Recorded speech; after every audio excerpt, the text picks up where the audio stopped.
the International Service for Human Rights.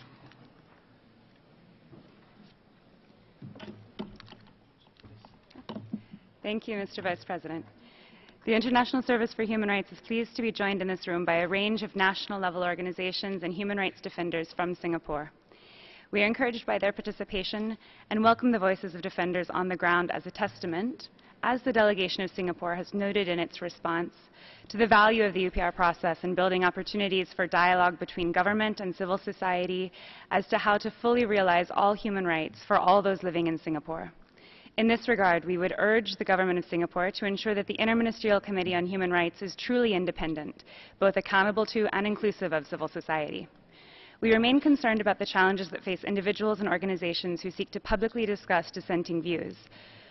First, laws and regulations that prevent anonymous private donations or that prevent some organizations, including those working on human rights, from accessing foreign funding should be reviewed to ensure that they do not create barriers to full participation and are compatible with international law. Second, access to information is a critical tool for civil society.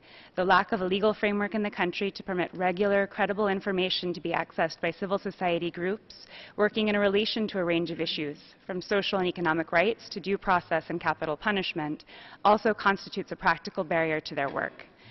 Finally, we are concerned about the harassment of defenders, including those cooperating with the UN.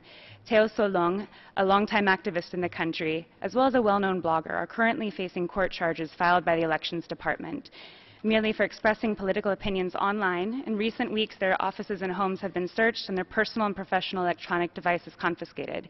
We echo the views of local actors. This behavior is an example of official efforts to encroach upon the work of civil society.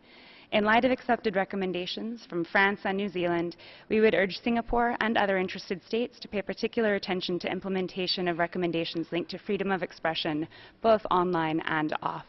Thank you, Mr. Vice President. Thank you very much.